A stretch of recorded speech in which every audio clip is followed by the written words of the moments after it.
오늘 사도행전 14장 1절부터 7절을 중심으로 해서 당신은 어디에 속한 사람인가?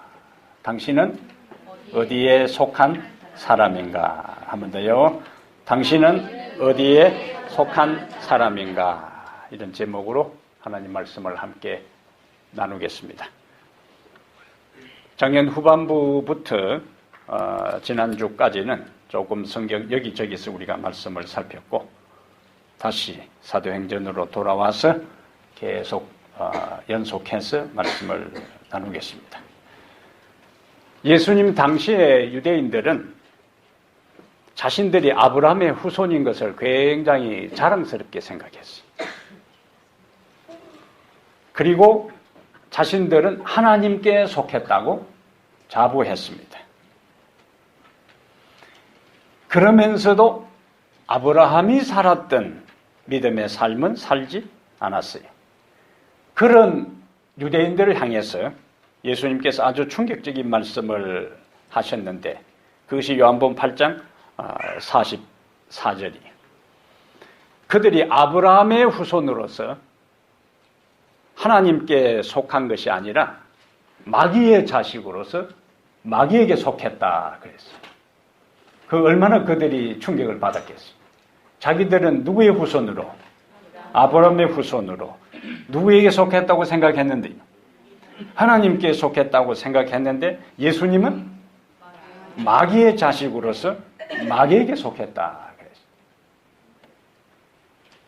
그러면서 왜 그들이 아브라함의 자손이 아니고 마귀의 자식이고 하나님께 속한 것이 아니고 마귀에게 속했느냐 하는 것을 연속해서 요한복음 8장 47절에 하나님께 속한 자는 하나님의 말씀을 듣는다 그랬어요.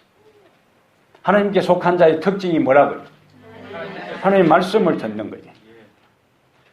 하나님 말씀에 대한 반응이 내가 누구냐?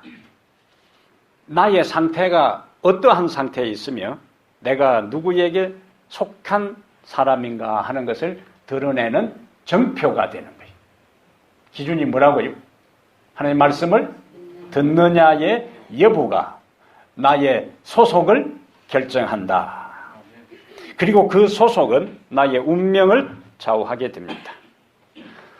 사도행전 13장 후반부에서 바울은 비시디의 안디옥에서 복음을 전하다가 그곳에서 쫓겨납니다. 그래서 어디로 오는가? 오늘 본문에 있는 대로 14장 1절에 이에 어디로 그들이 왔는가?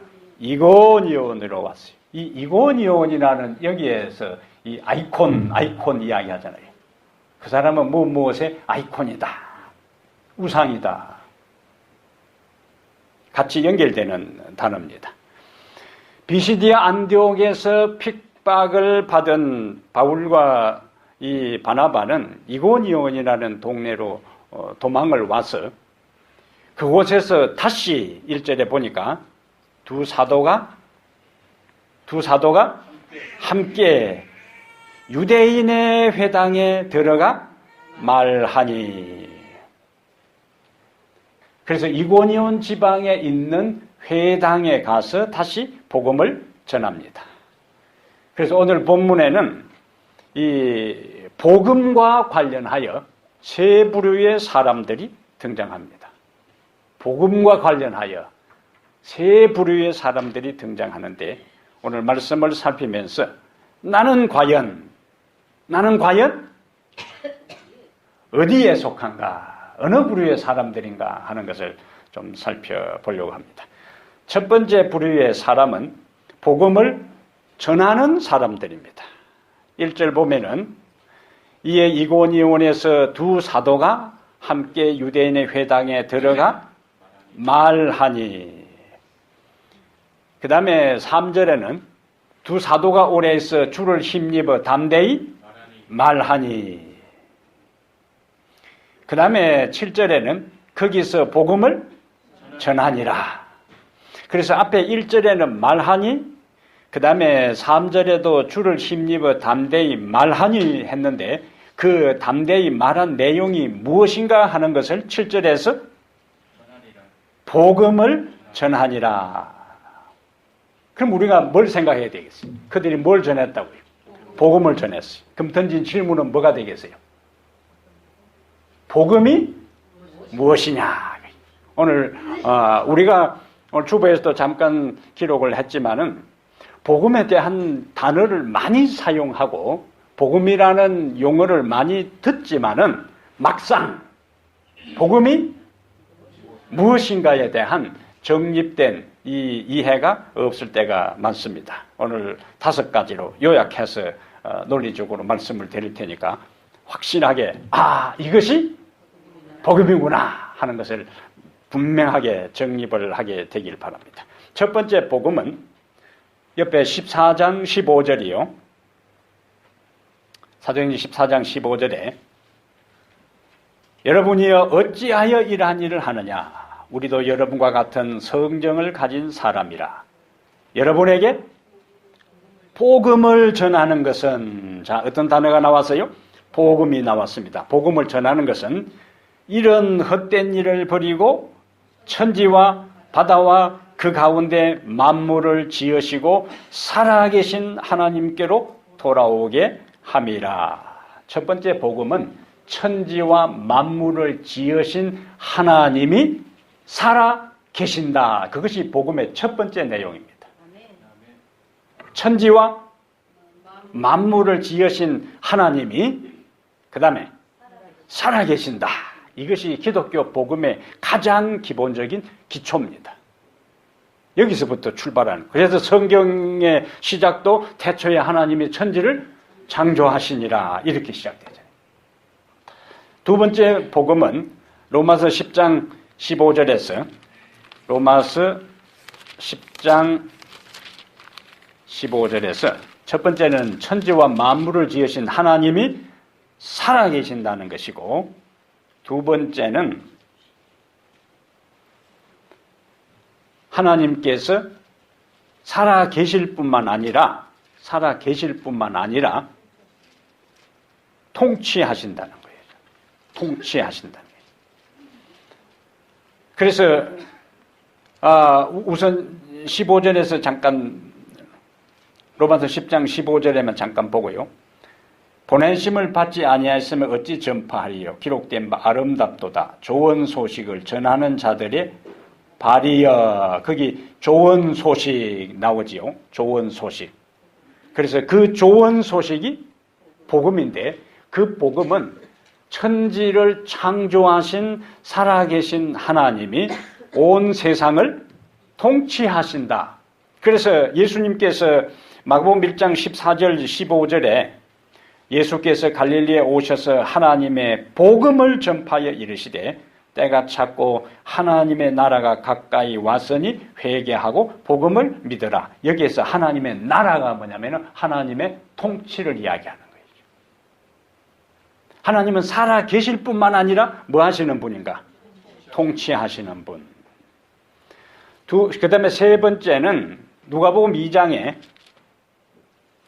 하나님은 천지를 창조하신 살아계신 하나님이고 그분은 살아계실 뿐만 아니라 온 세상을 통치하시고 그 다음에 세 번째는 누가복음 2장 사도행전을 누가 기록했어요? 누가 기록했다고요?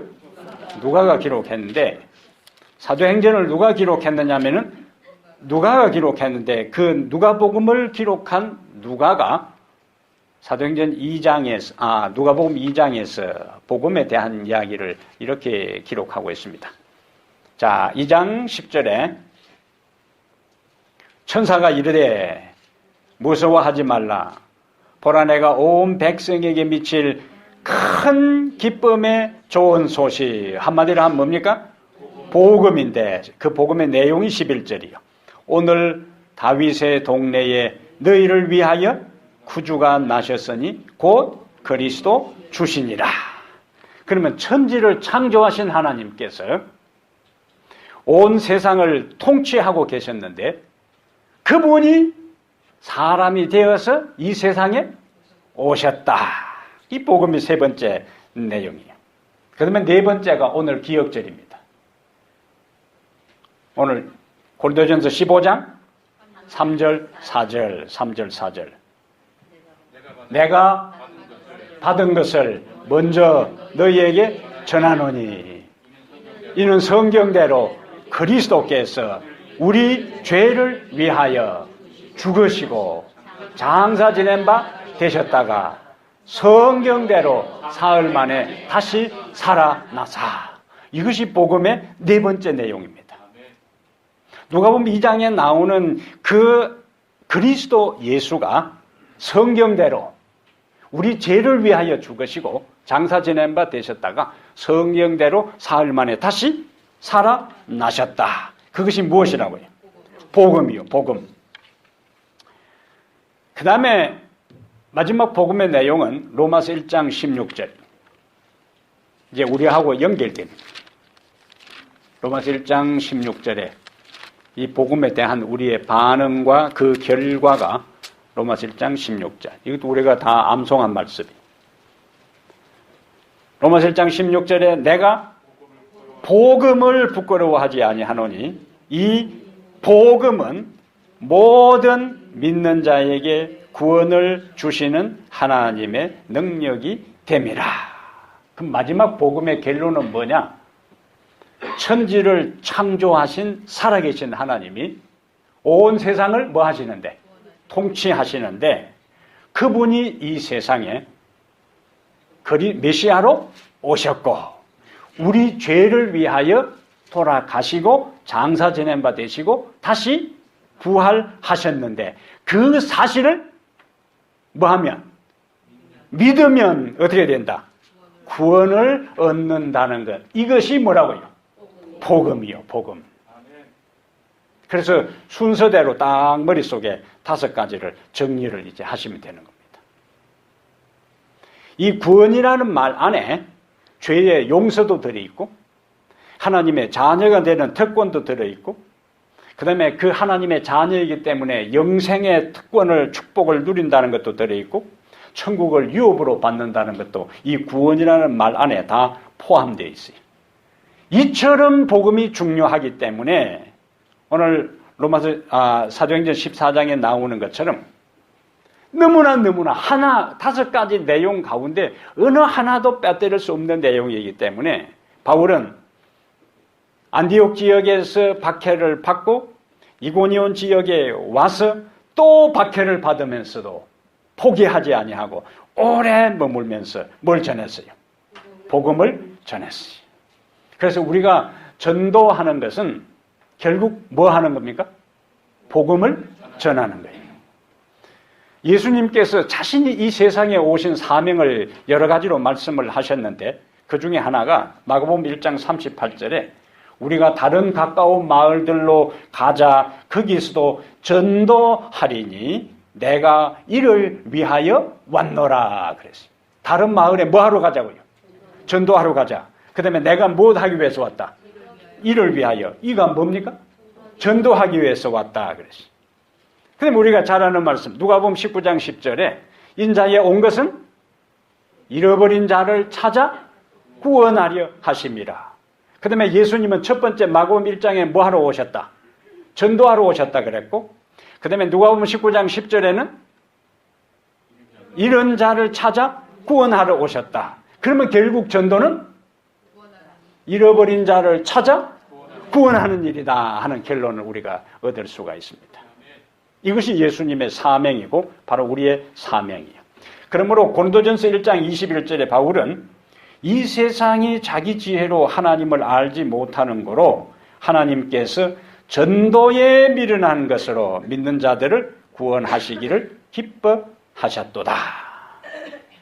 그런데 복음이 이처럼 중요하고 엄청난 의미를 포함하고 있고 그 복음에 의해서 생사가 달려있는데 그 생사는 단지 이 세상에서 잠깐 살고 잠깐 죽느냐가 아니라 영원히 사느냐 영원히 죽느냐가 무엇에 의해서 좌우된다고요? 복음에 의해서 좌우되니까 이거는 너무나 중요한 일이죠. 근데 복음을 전하는 것은 쉬운 일이 아니에요. 복음을 전하는 것은 기쁘지. 복음은 기쁜 소식인데 복음을 전하라고 하면은 얼마나 이 모순된 삶을 우리가 살아야 돼. 복음은 엄청난 내용이고 이 복음은 죽은 자를 살리는 일임에도 불구하고 예? 복음을 전하라 하면은 기뻐 날뛰고 춤추는 것이 아니고 부담스럽고 힘든 것이 우리의 현실적인 상황입니다. 더구나 상대가 이처럼 놀라운 복음을 나에게 알려주었냐고 그냥 붙잡고 팔짝팔짝 뛰고 내가 오늘 정심 사겠다고 일이 나오면 되는데 예? 정심을 사줘도 별 반응이 없을 때는 전화해주고 정심까지 사줘도 별 반응이 없을 때는 힘이 빠지고 포기하고 싶은 마음이 우리에게 나타날 때가 많습니다. 그런데 여러분 우리가 이 세상에서 가치 있는 일치고 쉬운 일이 있겠어요? 없어요. 예수님을 믿고 구원 얻는 그리스도인의 길 자체도 쉬운 것이 아닌데 우리를 살리고 우리를 구원하고 우리에게 영생을 주시고 우리에게 하나님의 자녀가 되게 하시고 우리를 하늘에 소망을 두게 한 그 모든 일들이 저절로 쉽게 단순하게 이루어진 것이 아니잖아요. 그것이 이루어지도록 그것이 성취되도록 그것이 우리에게 일어날 수 있도록 예수님 하나님의 아들이 사람이 되셔서 이 땅에서 모진 고난과 고통과 멸시와 천대를 받아가면서 십자가에서 심장에 피 한 방울 남김없이 다 쏟은 결과로 우리가 구원을 얻고 우리가 용서를 받고 우리가 영생을 얻고 우리가 하나님의 자녀가 되고 우리가 하늘을 유업으로 받을 수 있게 되었어요. 절대로 저절로 쉽게 단순하게 간단하게 된 게 아니라는 거예요. 주께서 우리를 위해서 죽으시고 살아나신 그 모든 과정 자체가 다른 어떤 사람도 쉽게 흉내낼 수 없는 고난의 과정을 통해서 우리를 살려주셨으니까 다른 죽어가는 영적으로 죽어가는 사람을 살리는 것도 결코 쉬운 일이 아니기 때문에 쉽게 생각하지 말아야 하는 겁니다. 전도를 하면 할수록요 뭘 느끼는가? 한 사람 한 사람의 영혼이 얼마나 소중한가 하는 것을 전도를 하면 할수록 한 사람이 진짜 소중하구나. 예수님께서 진짜 한 사람의 영혼의 가치를 온 천하보다 더 소중하게 여겼구나 하는 것을 전도를 해보면 알아요. 예? 그러면 제가 이곳에서 안식일마다 설교를 할 때 여러분 한 분 한 분을 바라볼 때마다 어떤 생각을 가질 것 같습니까? 한 50명 앉아있네. 이게 아니라는 거예요. 한 분 한 분이 뭐예요? 눈에 넣어도 안 아플 정도로 귀하게 생각되는 거예요. 옆에 있는 분, 당신은 귀한 존재입니다. 인사하세요. 당신은 귀한 존재입니다.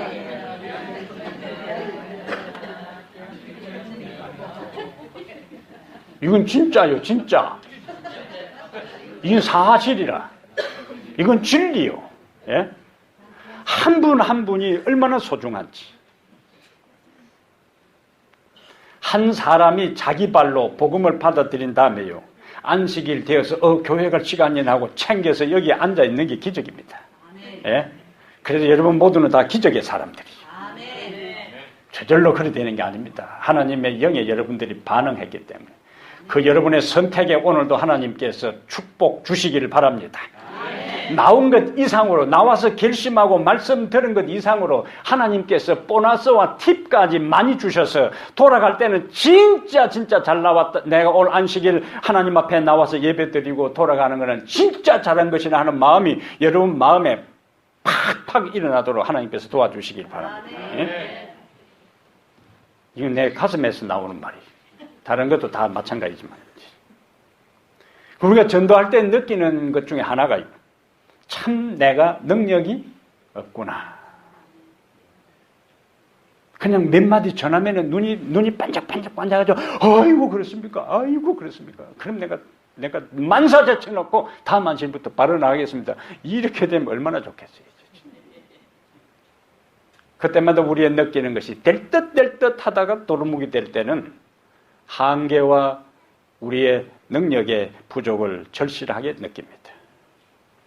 근데 예수님께서 하늘로 성천하시면서 마태복음 28장 18절부터 20절에 말씀하실 때 우리는 종종 그 문맥을 생각하지 않고 예수님께서 세상 끝날까지 함께 하신다 그것만 따서 자꾸 자기에게 적용시키는데 어떤 말씀 끝에 그 말씀을 하셨는가가 중요한 거예요. 너희는 가서 모든 족속으로 제자를 삼아 아버지와 아들과 성령의 이름으로 침례를 주고 내가 너에게 분반 모든 것을 가르쳐 지키게 하라 하신 다음에 뭐라고 말씀?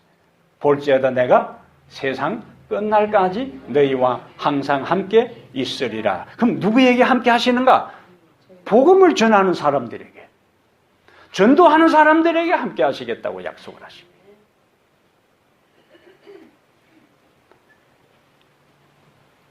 오늘 본문 14장 3절에도 사도행전 14장 3절에도 바울과 바나바가 자신들의 힘으로 전한 것이 아니고 두 사도가 오래 있어. 그 다음 무슨 말이 나와요?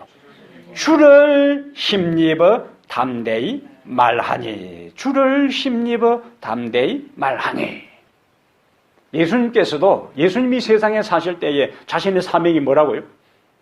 내가 또 다른 마을에 가서 전도하여야 하리니 거기 가서도 뭐 해야 되겠다? 전도하여야 하리니 전도하겠다고 말씀하셨는데 예수님이 전도하실 때의 그 능력도 자신의 능력이 아니고 누가복음 4장 18절 19절에 보면 주의 성령이 내게 임하셨으니 이는 가난한 자들에게 복음을 전하게 하시려고 주의 성령이 그와 함께 하심으로 그가 가난한 자들에게 복음을 전할 수 있었습니다. 스가랴 4장 6절에 이는 힘으로 되지 아니하고 능력으로 되지 아니하고 오직 나의 영으로 신으로 되느니라. 그래서 우리는 하나님께 기도하지 않을 수가 없어요. 하나님께 간구하지 않을 수가 없습니다. 왜? 전도할 때 내가 얼마나 능력이 없고 얼마나 내가 유한하고 얼마나 연약한지를 뭐 할 때 더 많이 절실하게 느낀다고요? 전도할 때. 그래서 우리는 전도하면서 더 하나님께 기도하고 더 하나님을 매달리고 더 영혼의 사랑을 달라고 간구함으로 그런 과정을 통해서 우리의 품성이 예수님이 가지셨던 그 품성으로 변화되는 거예요. 네? 인내하는 것을 참고 배우고 다른 사람을 생각하고 다른 사람을 위하는 마음을 내 중심으로 내 인생을 살아갔던 것들을 그곳에서 배우면서 점점 주의 모습으로 바뀌어집니다. 그래서 품성 변화의 지름길이 뭐냐? 전도하는 겁니다. 나는 오랫동안 예수를 믿었는데도 왜 요 모양 요 꼴인고 하는 사람들은 전도하면 그게 바뀌어지게 돼 있어요. 전도하지 아니하고는 내 본 모습과 내 무능력을 잘 몰라요.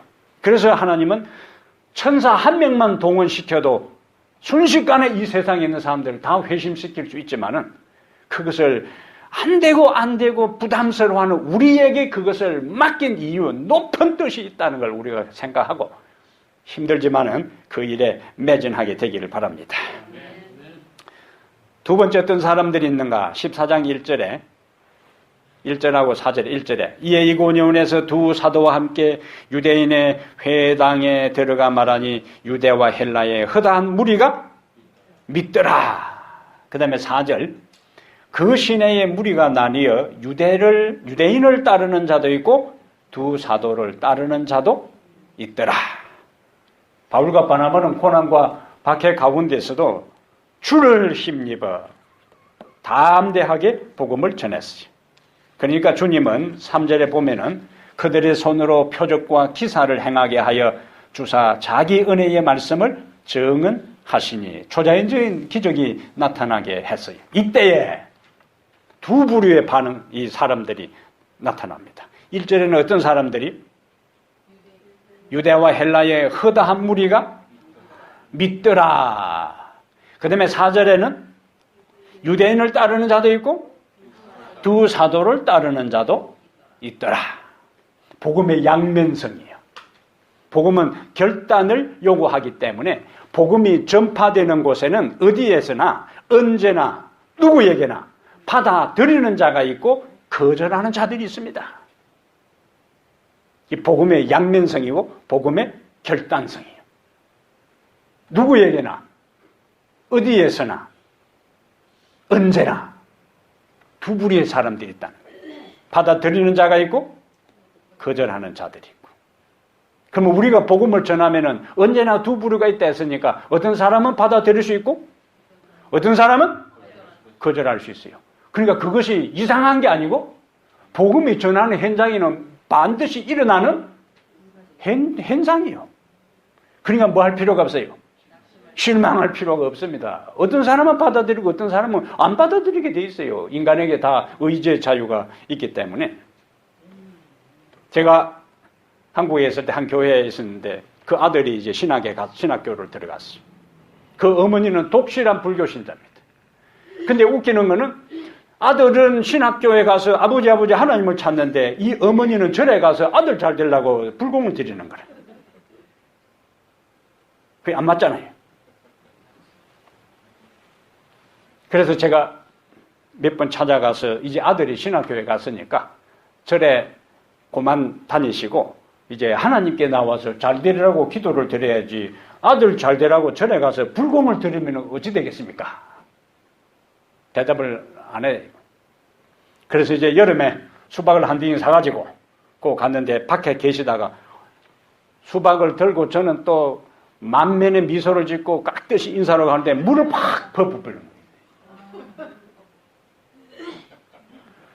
근데 제가 속으로 할렐루야 그렇게 했습니다.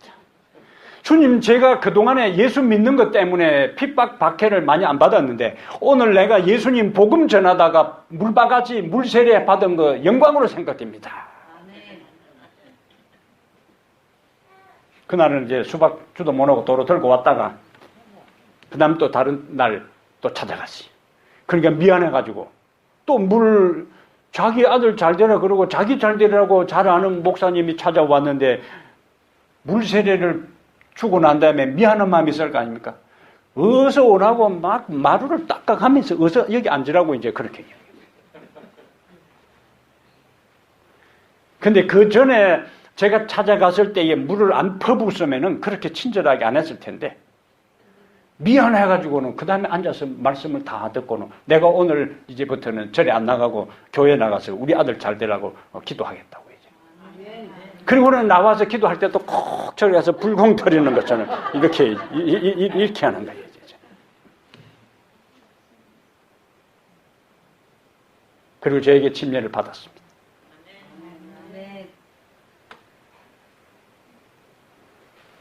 한 분이 부인만 교회를 나오고 남편이 교회를 나오지를 않았는데 부인이 우리 남편 전도 좀 해달라고 해도 집에 있는 걸 이제 연락을 받고 부지런히 가면은 그냥 제 보는 데서 쌩 하고 나가버리는 거예요. 이제. 여러 번. 그러다가 미안했던지 앉아서 이제 말씀을 오늘의 신앙을 가지고 공부를 하는데 스펀지처럼 받아들이죠. 그러면 1990년 제가 안수를 받고 덕유산 계곡에서 여름 야영회를 할 때에 첫 침례자가 그분인데 지금 한국에서 작은 공장을 2개 가진 금 녹여내는 금 재련년들 하는 사장님이 됐어요. 교회의 장로로서 얼마나 성실하게 봉사하는지. 그럼 제가 몇 번 갔을 때 기분 나쁘다 내가 누굴 위해서 왔노 하고 그 다음부터 안 찾아가 버렸으면은 이런 기쁨의 역사가 일어날 수 없는 거예요. 아이가 우는 소리가 그동안에 우리 우는 소리가 한 번도 안 들렸는데 지금 생명의 소리라. 생명의 소리. 교회는 아이들 앵앵거리는 소리도 나고 젊은 아이들 제잘거리는 소리도 들리고 이런 게 다 있어야 되는데 희망적이에요. 무슨 소리라고요?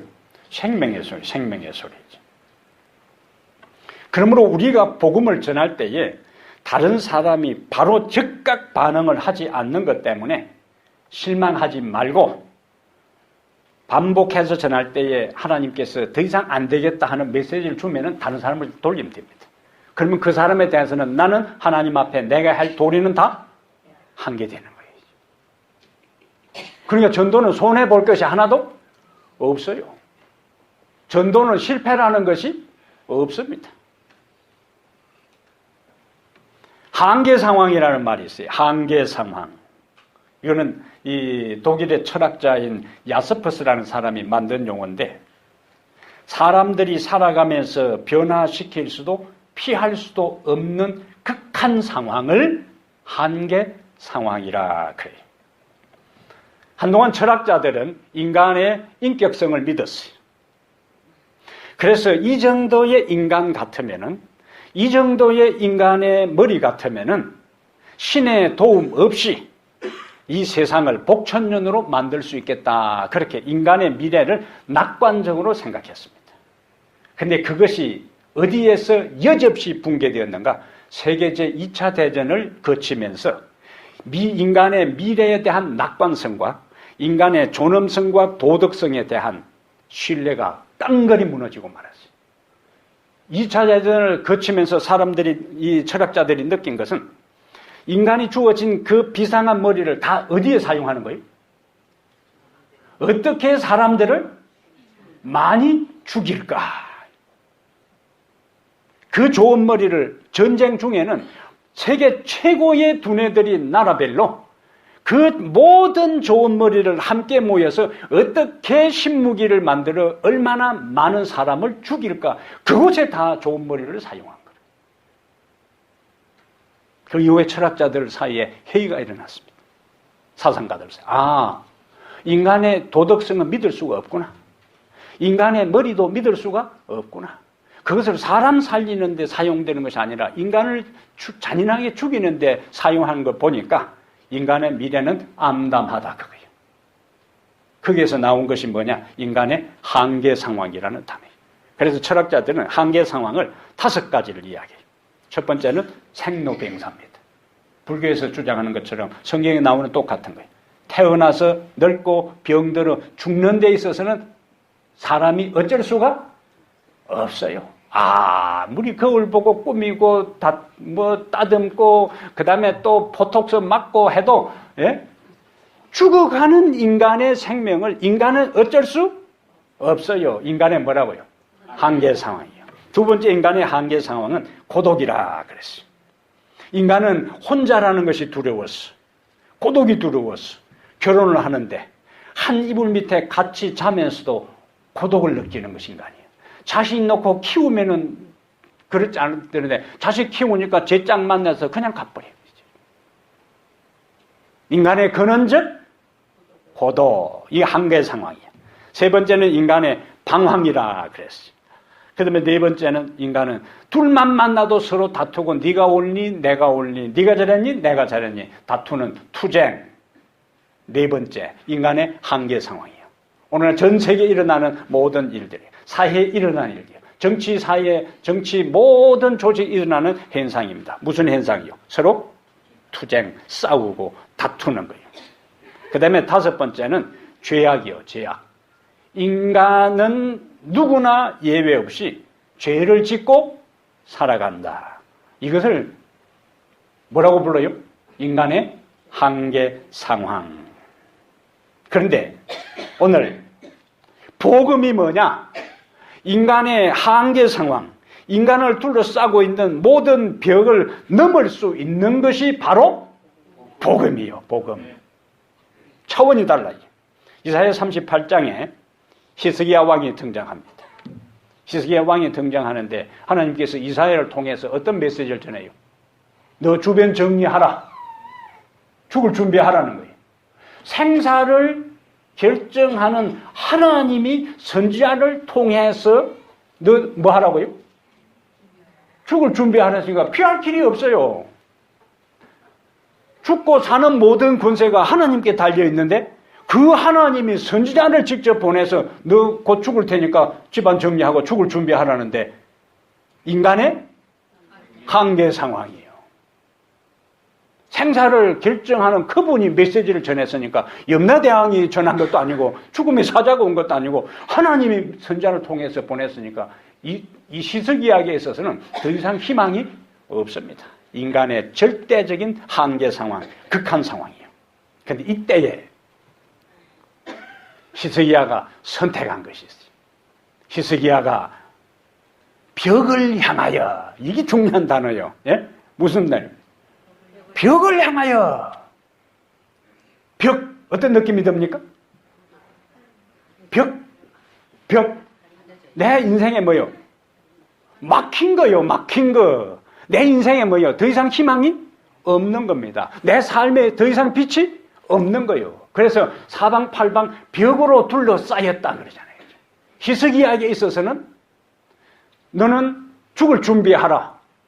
절망, 극한 상황에 그는 벽을 마주보고, 그것은 뭡니까? 인간이 처해 있는 극한 상황을 마주하고, 그 다음에 그가 꺼낸 카드가 뭐냐? 기도입니다. 기도. 그가 하나님께 그 인간의 극한 상황, 피할 길 없는 죽음 앞에서, 그것도 생사를 좌우하는 하나님의 메시지를 받고 벽을 마주보고 그가 기도하기 시작합니다. 하나님 살려달라고요. 하나님, 내가 지금까지 살아오면서 다 잘했다고는 하지 않지만은 그래도 다 나쁜 짓은 하지 않았을 테니까 제가 잘한 거 기억하시고 내 좀 뭐요? 살려달라고. 그가 통곡하고 눈물로 기도해요. 하나님께서 그 기도를, 벽을 향해서 통곡하고 눈물로 기도하는 히스기야를 바라보시면서 하나님께서 이사야 선지자에게 다시 보내요.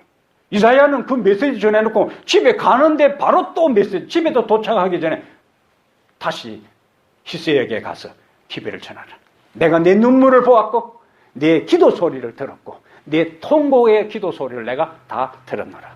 내가 너희에게 몇 년을 더 살게 해준다고. 15년을 살게 해주고 아수리아의 모든 침략으로부터 너를 보호해 주겠다. 뭘 상대로요?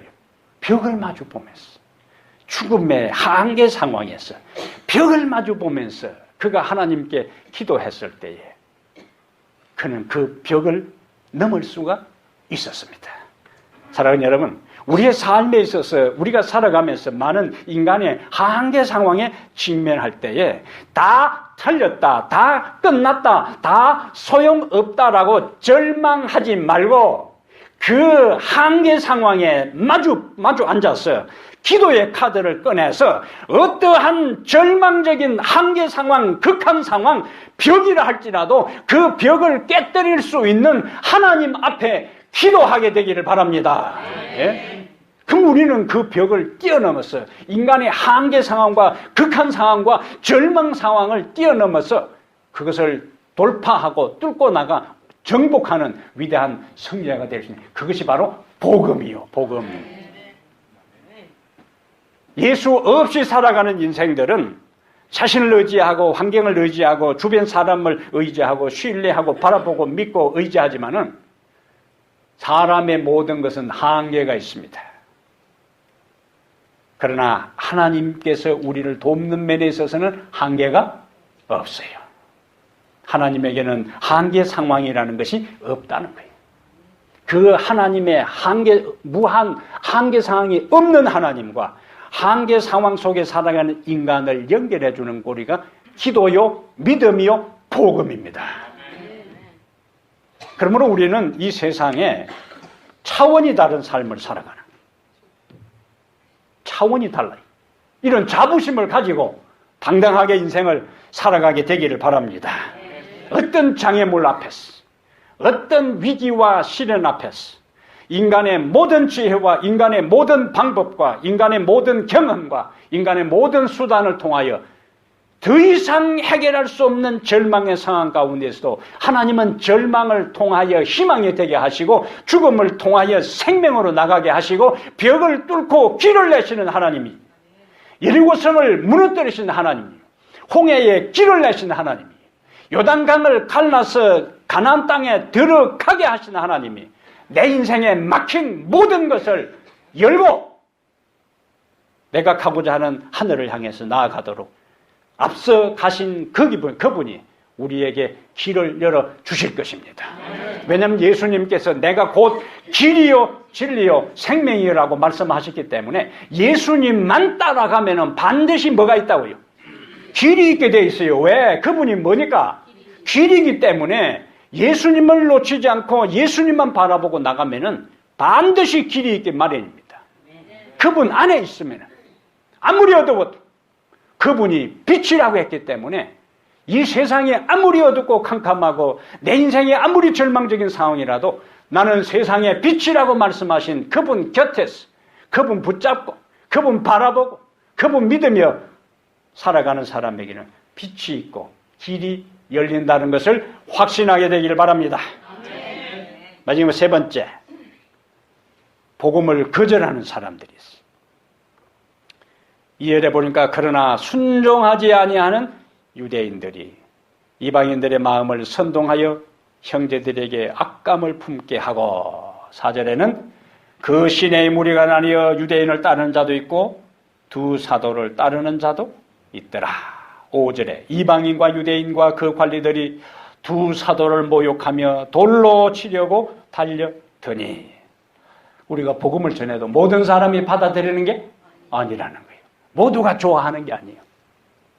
2절에 보면은 순종하지 않는 자들이 순종하지 않는 것으로 끝나지 않고 다른 사람을 선동하여 형제들에게 악감을 품게 하고, 그 다음에 5절에는 돌로 쳐 죽이려고 해요.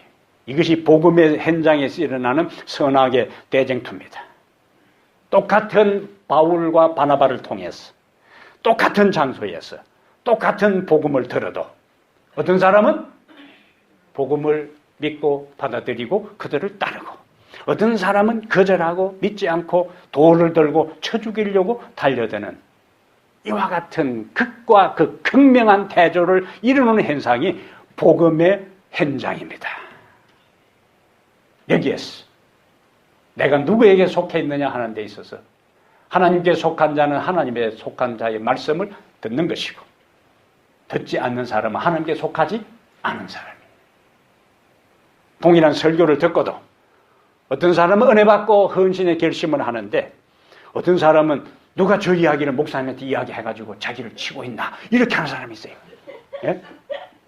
어떻게 저 이야기를 알고 있지? 분명히 내가 그 친구 믿고 이야기했는데, 목사님한테 이야기해가지고 목사님이 치는구나 이렇게 하는 사람이 있다는 거예요. 예?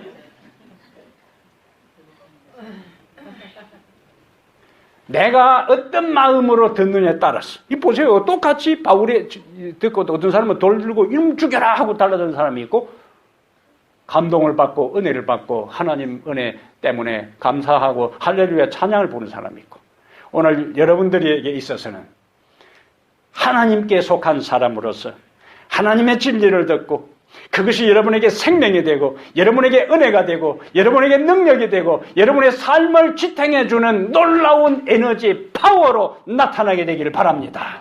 예? 그래서 설교 예배를 드리기 위해서 올 때는 부지런히 기도하고 오셔야 되는 거예요. 신은 설교하는구나 이게 아니고, 하나님께서 어떻게 내 마음을 아시고 목사님의 마음에 성령으로 감동을 주사 오늘 나에게 필요한 말씀을 주시는구나, 그런 마음이 들도록 기도하고 오시라는 거라. 예? 어차피 시간 내서 여기까지 왔는데 그러고 돌아가야 안 되겠어요? 예? 복음을 거부하는 사람들이 있었지만은 바울과 바나바는 그 대체한 걸 보시죠. 2절에는 형제들에게 악감을 품게 했는데 3절에 두 사도가 직결을 날리고 도망간 게 아니라 두 사도가 오래 있어. 2절에는 뭐요? 형제들에게 악감을 품게 했는데 오래 있어. 그들은 악감정을 품고 달려드는 사람에게 초점을 맞추지 않았어요. 그들은 하나님께 초점을 맞췄고 그들은 복음을 전하는데 초점을 맞췄습니다.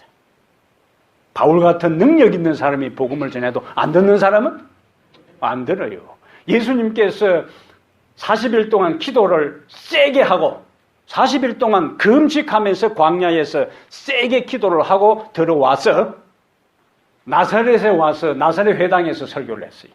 그러면 며칠 동안 기도를 했어요?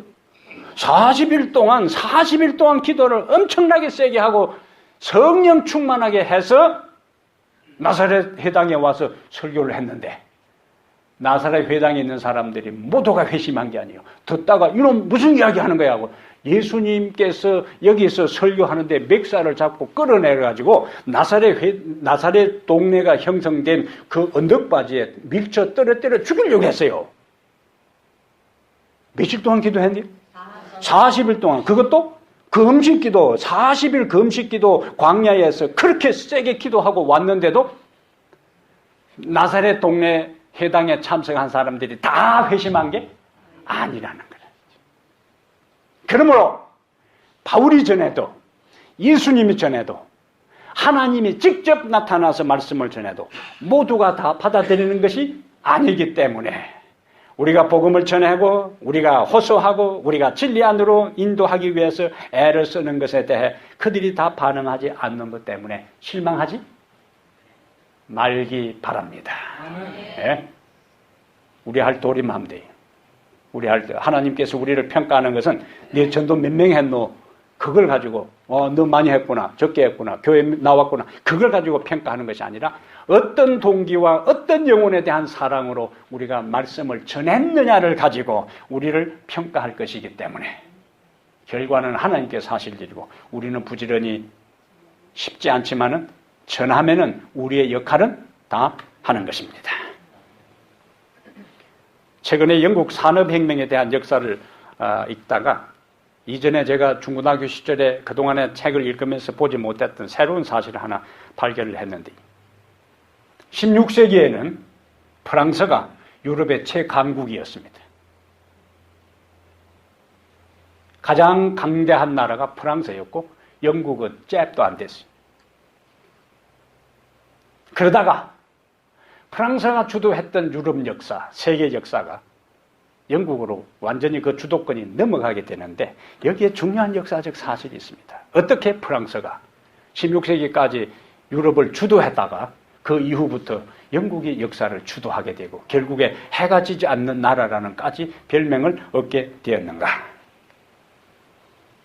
프랑스가 유럽에서 중요한 주도적인 위치에 있을 때에 16세기에 우리가 아는 대로 작년 10월 31일에 종교개혁 500주년이었는데 종교개혁이 일어나고 난 다음에 각 나라별로 신교도들이 출현합니다. 캐톨릭의 반기를 들고 성경대로 돌아가려고 하는 신교도들이 출현하는데 독일을 중심으로 하는 루터파들이 있고 스위스의 켈빈을 따르는 무리들이 있고 그 다음에 프랑스에는 위그노파들이 있습니다. 위그노, 프랑스의 개신교도들을 위그노파라 그래요. 초창기에 16세기까지 프랑스는 종교 자유를 허용하다가 개신교도들이 점점 늘어나면서 약 전체 인구의 15%가 개신교도로 바뀔 때에 캐톨릭과 그 다음에 왕정은 위기의식을 느낍니다. 그러면서 종교 자유를 철회하고 대대적인 종교 박해를 시작해요. 개신교도들에 대해서. 이들이 3만 내지 4만 명이 프랑스 안에서 순교를 당하고 나머지 남아있는 개신교도 위그노들이 해외로 탈출을 하는데 그때에 영국에서요. 찰스 2세라는 사람이 특별 이민법을 제정해서 프랑스에서 탈출해 오는 개신교 위그노들에 대해서 바다에 그 아슬아슬하게 탈출해서 오는 사람들을 맞이해가지고 그들이 있을 공동체 생활을 할 수 있는 장소를 마련해주고 그 다음에 그 가운데서 프랑스에 있으면서 어떤 직장과 어떤 직종의 일을 했느냐에 따라 가지고 연구비를 주면서 그들이 완전히 안전하게 정착하도록 도와줬어요. 근데 이들이 18세기에 영국의 산업혁명을 일으키는 주역이 됩니다. 그 다음에 일부의 개신교도들이 스위스로 갔어요. 스위스 하면은 뭐가 제일 유명해요? 시계 산업이요. 오메가다, 롤렉스다 하는 시계를 발명한 사람들이 프랑스 위고노들이에요. 근데 독일이 보니까 그동안에 영국이 별 볼 일 없었는데 영국이 완전히 해양권을 장악하면서 역사 무대에 등장하게 되니까 독일이 영국이 어떻게 해서 저렇게 짧은 시간 내에 산업혁명을 성공시키고 세계의 중심 국가로 부상했는지를 독일에 있는 독일 이 위정자들이 2달 동안 사절단을 보냈어요. 2달 동안 영국의 여러 사람들을 만나고 여러 산업시설을 시찰한 다음에 내린 결론이 뭐냐? 영국 사람들이 프랑스 위고노 개신교도들을 받아들이고 그들에게 장소를 마련해주고 연구비를 주고 안전하게 생활하겠다. 그러면 뭐 꼭 다 영국에만 갈 게 아니지 않느냐? 그래서 독일 사람들이 서둘러서 프랑스 위군호 개신교도들이 해외로 망명하는 것을 그들이 받아들였어요. 그리고는 베를린 근교에 집단총을 형성해서 그들이 마음 놓고 연구하도록 했어요. 그래서 독일의 기계산업과 화학산업의 기초를 그들이 이루게 됩니다. 이 위군호들이 독일의 기계산업과 화학산업의 기초를 이루게 돼요. 이걸 일반 세계사에서는 언급을 잘 하지 않는데 최근에 이 산업혁명의 성공적인 것과 영국이 세계 무대로 부상된 것, 독일, 스위스의 시계산업에 대한 그 근원을 연구하는 사람들이 결국에 프랑스의 위군호, 하나님을 신실하게 믿는 사람들을 받아들인 결과로 국가의 미래가 완전히 달라졌다는 거예요. 그 이후부터 프랑스는 하나님을 신실히 믿는 사람들을 박해하고 순교시킨 그들은 완전히 유럽의 중심 세력에서 밀려나게 됩니다.